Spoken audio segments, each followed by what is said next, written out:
Olá, boa tarde. Os registros de animais submetidos a maus tratos, infelizmente, não são raros no país.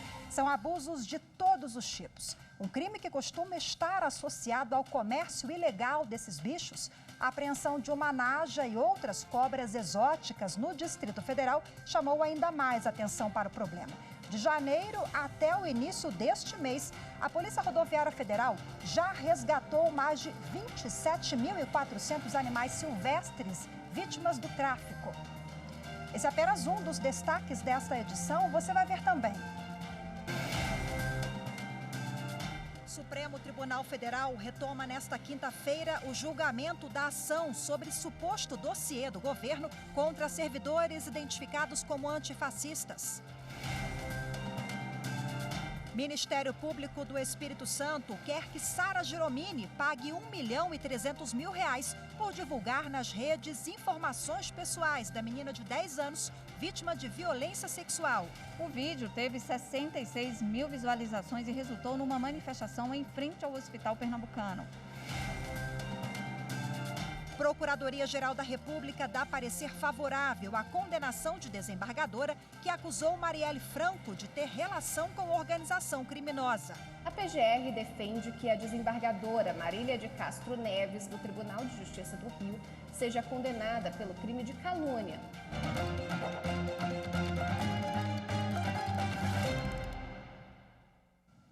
O plenário do Supremo Tribunal Federal retoma agora à tarde o julgamento da ação sobre o suposto dossiê do governo federal contra servidores identificados como antifascistas. A ministra Carmen Lúcia apresentou o voto dela na sessão dessa quarta-feira.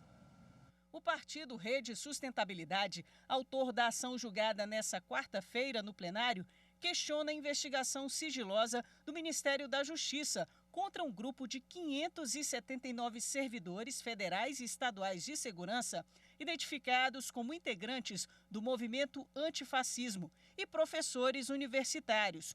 O partido alega que a investigação seria motivada por perseguição política e ideológica. A Rede Sustentabilidade afirma que há evidente violação a diversos preceitos fundamentais previstos no artigo 5º da Constituição, como liberdade de expressão, direito à intimidade, à vida privada e à honra, liberdade de reunião e de associação. Se os democratas, por um minuto que seja, se cansarem de defender o Estado Democrático de Direito, poderá ser tempo bastante para que as trevas voltem ao nosso mundo. Hoje, excelências, o alvo do dossiê são os vinculados ao movimento antifascista.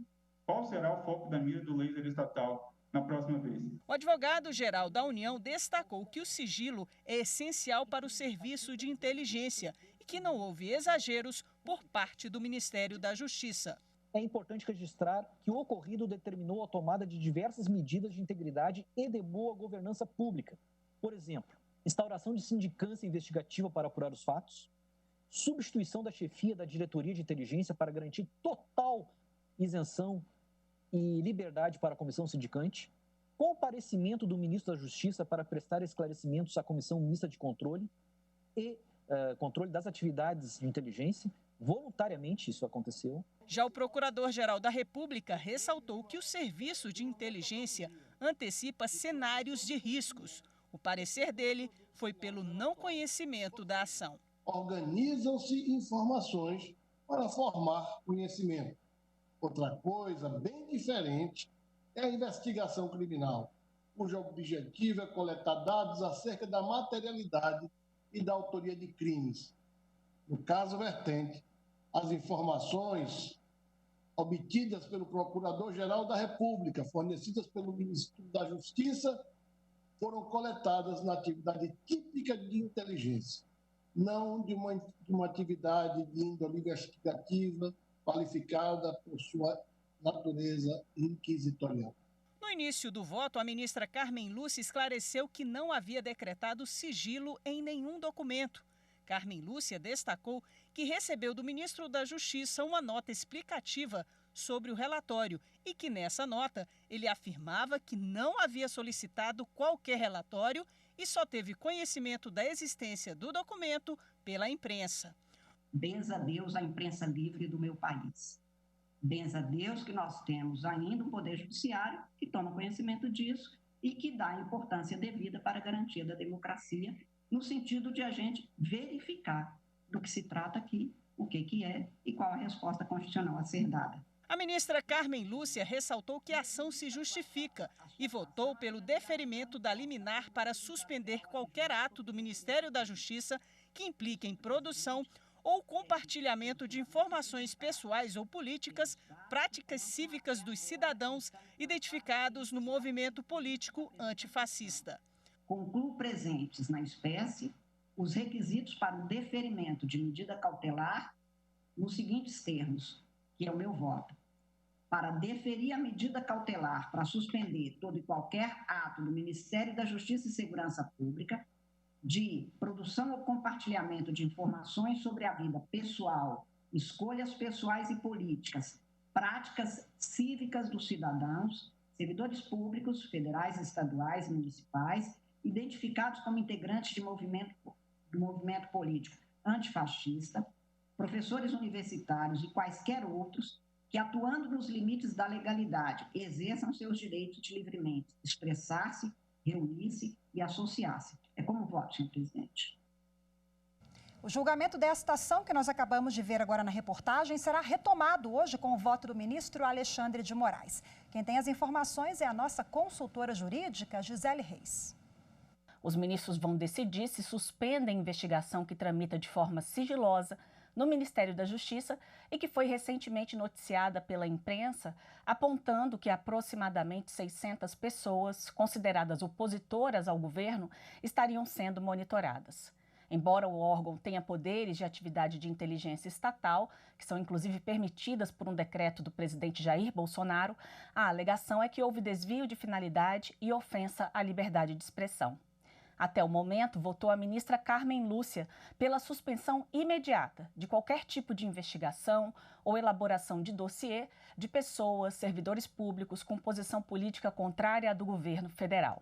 O julgamento deve ser retomado com o voto do ministro Alexandre de Moraes. E é bem provável que a sessão plenária de hoje fique concentrada na análise deste pedido.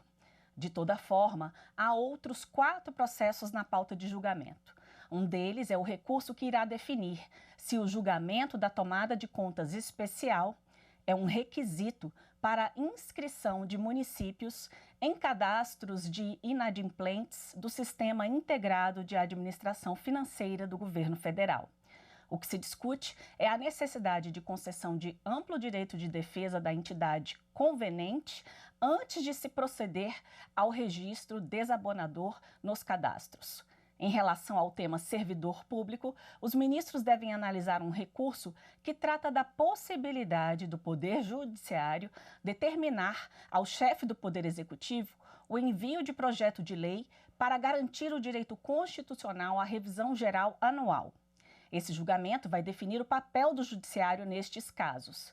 Fique atento, porque a sessão começa logo mais às 14 horas. E o Ministério Público do Espírito Santo pede que a ativista Sara Giromini seja condenada a pagar R$1.300.000 por ter divulgado nas redes sociais os dados da criança de 10 anos vítima de violência sexual. O processo da menor corre em segredo de justiça. O Ministério Público do Estado do Espírito Santo propôs uma ação civil pública contra a ativista política Sara Giromini, conhecida como Sara Winter, por ter tido acesso de forma ilegal aos dados da criança de 10 anos que sofreu abuso sexual do tio por 4 anos e engravidou. Sara divulgou nas redes sociais o nome da menina e do hospital onde ela fez a interrupção da gravidez com autorização da Justiça. O vídeo teve 66 mil visualizações e resultou numa manifestação em frente ao Hospital Pernambucano. A família da criança e os profissionais de saúde foram hostilizados. O Ministério Público pede que ela seja condenada a pagar uma indenização por dano moral coletivo no valor de R$1.320.000. O recurso deve ser revertido ao Fundo Municipal de Direitos da Criança e do Adolescente. Para o Ministério Público do Espírito Santo, Sara violou o Marco Civil da Internet, a Constituição Federal e o Estatuto da Criança e do Adolescente. O ECA prevê que é dever de todos garantir a inviolabilidade da dignidade, a integridade física, psíquica e moral do menor, inclusive na preservação da imagem. A Procuradoria-Geral da República enviou parecer ao Superior Tribunal de Justiça defendendo a condenação de desembargadora do Rio de Janeiro, que afirmou que a vereadora Marielle Franco, assassinada em 2018, tinha relação com organização criminosa. A PGR defende que a desembargadora Marília de Castro Neves, do Tribunal de Justiça do Rio, seja condenada pelo crime de calúnia. Pede ainda que o cargo que ela ocupa não seja determinante na condenação, para evitar que isso afete a credibilidade da categoria. A desembargadora afirmou em uma rede social que a vereadora Marielle Franco foi eleita por uma facção criminosa e que este teria sido o motivo do assassinato dela.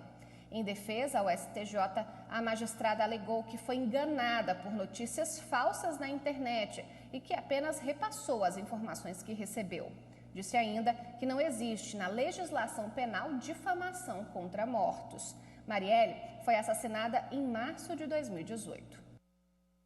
E o plenário virtual do Supremo Tribunal Federal decidiu por unanimidade que o setor sucroalcooleiro precisa comprovar prejuízos com o tabelamento de preços para receber indenização do Estado. Como tem repercussão geral, essa decisão do Supremo ela deve ser aplicada em outros 290 casos semelhantes que tramitam no Poder Judiciário. A maioria dos ministros do STF entendeu que o governo federal não tem responsabilidade por supostos prejuízos causados às usinas sucroalcooleiras com a política de fixação de preços aplicada pelo governo federal nas décadas de 80 e 90. Com a decisão, a União deixou de gastar mais de 72 bilhões de reais em indenizações. Pelo menos 290 usinas sucroalcooleiras pediam na Justiça indenização. Alegavam que o tabelamento de preços fixados na época eram inferiores à média de custos levantados pela Fundação Getúlio Vargas. A medida teria trazido dano econômico. A Advocacia Geral rebateu o argumento, defendeu que todas as medidas tomadas na época respeitavam a lei que estava em vigor. O Supremo Tribunal Federal acatou o entendimento da AGU e, por maioria, decidiu que para buscar indenização na Justiça nesse caso, é necessário comprovar efetivo prejuízo econômico por parte dos produtores. Essa é a maior causa não tributária da história da AGU. Para se ter uma ideia da importância desse caso, em apenas 15 processos com pagamento de precatório já previsto para 2020, a União teria que retirar dos cofres públicos cerca de 8 bilhões de reais. E veja no próximo bloco, mais de 27 mil animais silvestres vítimas de tráfico foram apreendidos desde o início do ano. O crime costuma estar associado a maus tratos. A gente fala sobre esse assunto já já.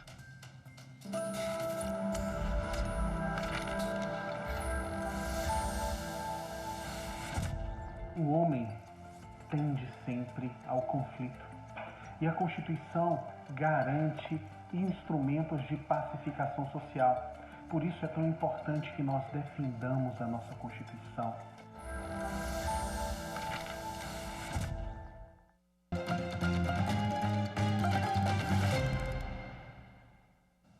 As apreensões de cobras de espécies exóticas e silvestres no mês passado no Distrito Federal chamaram a atenção de todo o país para um crime mais comum do que muitos imaginam: os maus tratos sofridos pelos animais. Neste mês, a Justiça autorizou que uma elefanta e um urso que viviam em zoológicos fossem transferidos para santuários ambientais. O motivo foi a falta de condições mínimas para a sobrevivência deles. A elefanta de 56 anos chegou ao zoológico em Ribeirão Preto depois de ser apreendida em um circo. Ela sofria maus tratos. Este urso também vive em um zoológico em Goiânia. Mas agora os dois vão para outro local. As justiças paulista e goiana entenderam que onde eles estavam não havia condições mínimas para a sobrevivência e aceitaram a transferência dos animais para santuários ecológicos. Os dois pedidos aceitos pela Justiça este mês foram feitos pelo Fórum Nacional de Proteção e Defesa Animal. O mais importante nos dois casos é que ambos vão estar em ambientes onde a vegetação, o clima, o manejo a que eles vão ser submetidos são aqueles adequados para esses animais. Eles vão ser mantidos livres, eles não vão estar mais em condição de serem mantidos em ambiente absolutamente questionável para a sua saúde e seu bem-estar. Antes dos maus-tratos, normalmente os animais são vítimas de outro crime, o comércio ilegal. Um levantamento da Polícia Rodoviária Federal mostra que o tráfico de animais silvestres aumentou este ano em relação ao ano passado. Em todo o ano passado, a PRF apreendeu nas estradas brasileiras mais de 12.500 animais exóticos e silvestres. Até a metade de 2020, o número já passou de 27 mil. Aves e répteis estão entre os principais alvos dos traficantes de animais. Para a diretora técnica do Fórum Nacional de Proteção e Defesa Animal, é importante observar a forma de vida dos animais, para que eles não sofram maus tratos. Não basta a gente prover para os animais recursos que nós achamos importantes, mas sim prover recursos que são fundamentais para que esse animal possa expressar o seu comportamento natural, ele não ser submetido a nenhuma situação onde mentalmente ele possa se sentir ameaçado. O Tribunal Regional Federal da Primeira Região, com sede em Brasília, garante a uma candidata eliminada do concurso da Força Aérea Brasileira o direito de participar das fases seguintes da seleção. Quem tem os detalhes é o repórter Márcio Fontinelli. De acordo com o processo, a candidata foi excluída da seleção só porque não tem alguns dentes. Ao analisar o caso, o desembargador federal, João Batista Moreira, reforçou a jurisprudência do TRF da Primeira Região, que diz que a exigência do candidato possuir determinado quantitativo de dentes não guarda a necessária compatibilidade com o cargo a ser exercido e também não impõe qualquer limitação física para o exercício das funções. Com isso, a sexta turma acolheu o voto do relator e determinou que a candidata seguisse no processo de seleção. A segunda turma do Tribunal Superior do Trabalho anulou a decisão de um recurso adesivo, porque o recurso principal ainda não havia sido julgado. Quem tem os detalhes é a repórter Thalia Santos. A reclamação trabalhista foi ajuizada pelo Sindicato dos Empregados do Comércio Varejista de Gêneros Alimentícios de Goiás contra o sindicato patronal. A discussão era sobre o trabalho em domingos e feriados. Ao julgar o caso, o juízo de primeiro grau negou o pedido, mas o Sindicato dos Empregados recorreu, utilizando o benefício da justiça gratuita. E foi questionando esse benefício que o sindicato patronal interpôs recurso adesivo. O Tribunal Regional do Trabalho da 18ª Região inverteu a ordem da apreciação dos recursos e analisou primeiro o recurso do sindicato patronal. No Tribunal Superior do Trabalho, a relatora do caso, na segunda turma, ministra Adelaide Miranda Arantes, destacou que o artigo 500 do Código de Processo Civil, de 1973, determina que o recurso adesivo não pode ser admitido caso o recurso principal seja declarado inadmissível ou deserto. Por unanimidade, a turma decidiu, então, anular a decisão para que o recurso principal seja julgado primeiro. E veja no próximo bloco, o Superior Tribunal de Justiça publica a primeira edição da Revista de Estudos Jurídicos. Voltamos já.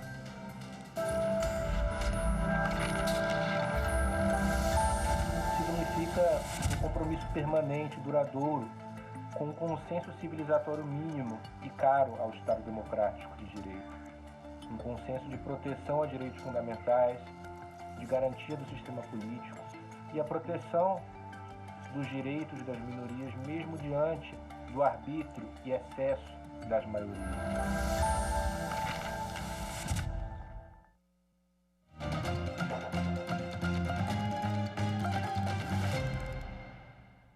Superior Tribunal de Justiça publica a primeira edição da Revista de Estudos Jurídicos. O lançamento foi feito nesta quarta-feira pelo canal do STJ no YouTube. O evento por videoconferência contou com a participação de ministros do STJ, de outros tribunais, do vice-presidente da República, general Hamilton Mourão, e diversos especialistas. Nessa primeira edição, foram selecionados 22 artigos científicos inéditos em todas as áreas do direito, também de autores estrangeiros. A revista conta ainda com um artigo inaugural da ministra aposentada do Supremo Tribunal Federal, Ellen Grace. São, ao todo, 592 páginas. O periódico, que será publicado a cada semestre, preferencialmente em meio eletrônico, é voltado para estudiosos do direito, como magistrados, professores e estudantes. A ideia é estimular a produção acadêmica e fornecer elementos para reflexões sobre a legislação brasileira. O diretor da revista, ministro Mauro Campbell Marques, acredita que a comunidade científica e acadêmica encontrará na nova publicação um importante arquivo de debate sobre temas relevantes e atuais do campo jurídico. Dentre os artigos que compõem a obra, entendo serem todos temas de suma importância para os tempos atuais. Uns porque tocam em inovações legislativas sobre as quais este tribunal ainda não teve oportunidade de se debruçar. Outros por abordarem temas sensíveis pelos quais passa a nossa sociedade e, sobretudo, os quais a ciência jurídica é capaz de apresentar um caminho viável. O presidente do STJ, ministro João Otávio de Noronha, elogiou o trabalho do ministro Mauro Campbell, que deixará a revista com a troca da gestão do tribunal. Vossa Excelência, com este projeto, coloca o Superior Tribunal de Justiça numa posição de vanguarda em publicações dentro de todos os tribunais, dentro de todas as instituições do Brasil. O ministro Benedito Gonçalves, que comandará a revista no próximo biênio, citou a frase do filósofo Aristóteles para elogiar o trabalho da equipe atual. O prazer no trabalho aperfeiçoa a obra. Eu vejo um prazer, competência, dedicação enorme dessa equipe, nesse marco que fez com que um conhecimento científico jurídico seja o intercâmbio entre todos os operadores do direito, com o mundo acadêmico e com nós, ministros. 300 exemplares físicos da revista serão distribuídos para bibliotecas nacionais e internacionais.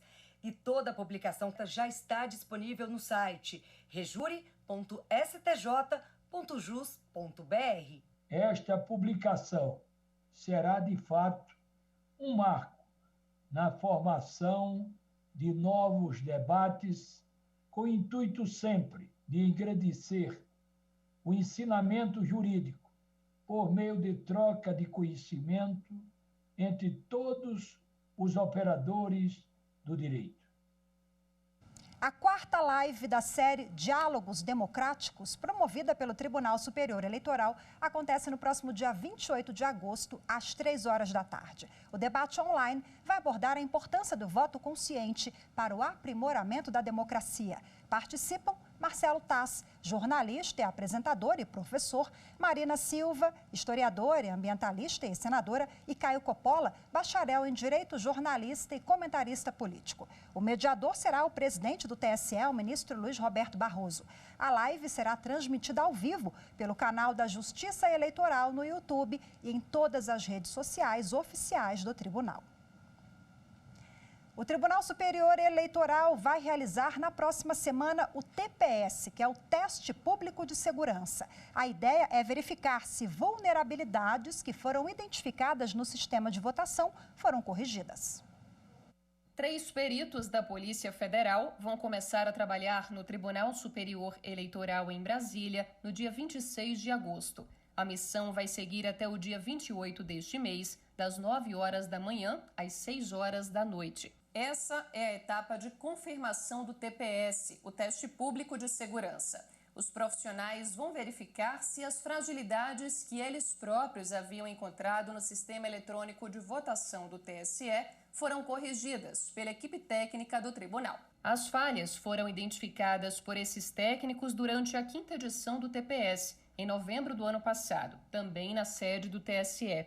Ao todo, 22 investigadores participaram do processo. Dos 13 planos de ataque apresentados, 2 tiveram sucesso, mas não foram capazes de alterar dados de eleitores e de candidatos. O efeito final que os investigadores conseguiram produzir foi a alteração da sigla de um estado que aparece na tela da urna. Então, o impacto disso é muito baixo porque, primeiro, essa é uma informação que é apresentada pela urna assim que ela é preparada para a eleição, né, e existe todo um procedimento de conferência dos dados da urna, né, então, numa situação dessa não iria ser usado na eleição. Isso são contribuições importantes. As equipes do TSE se dedicaram por muitos meses para fazer a correção desses sistemas e agora a gente está em condições de apresentar as correções e levar um software muito mais seguro para a eleição. Além dos peritos da PF, uma equipe de técnicos do TSE também vai estar presente no evento, que vai respeitar as regras do distanciamento social para evitar a disseminação do novo coronavírus. Por isso, o acesso presencial será restrito, mas o evento será transmitido ao vivo pelo canal da Justiça Eleitoral no YouTube. Se alguma correção não for considerada segura o suficiente pelos investigadores, o TSE fará novas alterações e testes internos no sistema. A gente está constantemente atualizando todos os sistemas que são usados na eleição para que eles sejam os mais modernos e seguros possíveis. Um relatório sobre essa última fase do TPS deve ser concluído pelo tribunal no mês de setembro. O teste público de segurança busca fortalecer a credibilidade do processo eletrônico de votação. Ele é um evento permanente do calendário da Justiça Eleitoral, de acordo com a Resolução 23.444 de 2015, e acontece preferencialmente no ano anterior às eleições. E até agora, apenas 1/3 dos 33 partidos políticos registrados no Tribunal Superior Eleitoral estão aptos a receber recursos do Fundo Especial de Financiamento de Campanha, também conhecido como Fundo Eleitoral, para as eleições municipais deste ano, 2020. O valor destinado a essas 11 legendas totaliza quase 800 milhões de reais, cerca de 39% do montante de 2 bilhões que são disponibilizados ao TSE pelo Tesouro Nacional. E a edição de hoje fica por aqui. Daqui a pouco, às 14h, você acompanha o Direto do Plenário, que tem transmissão ao vivo na íntegra, aqui pela TV Justiça, do julgamento no plenário do Supremo Tribunal Federal. Boa tarde para você. Tchau, tchau.